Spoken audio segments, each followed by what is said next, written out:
area. As you know, the two ambassadors are not new to Somaliland affairs.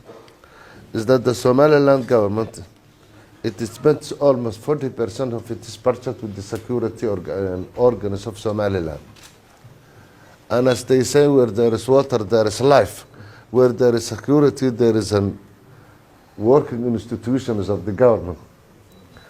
And in our location as Somaliland government, we share borders with Djibouti, with Ethiopia, and with Somalia. And we have almost something like 850 kilometers of coastline.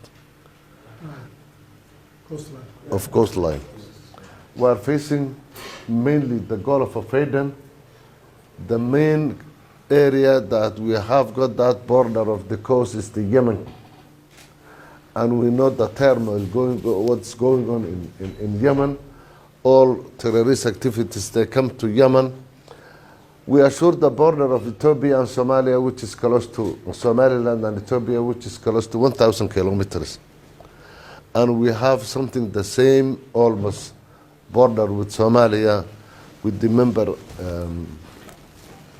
state of Somalia, Puntland. We have working with the Ethiopian government in terms of the security. Our security organs are working together. The police of Ethiopia is working with our police, the immigration, the national army. We have got a constant meetings and we are working together. But we don't have any partner with the Somali government. And the area, the effort and the operations and the management and the basis of the terrorists is mainly concentrated in Somalia. It's about 40 kilometers from Bosaso, so we always get penetrations of these terrorists from that area. I think for the last month or 2 months, we have so many deadly operations and members of the Al-Shabaab that our police force and the immigration force, they succeeded to capture these terrorist groups. We have also something close to 100 cases of terrorist activities in which our judicial organs, the Attorney General and the courts have already sentenced them here in the Somaliland prisons. Now, we get support for our police.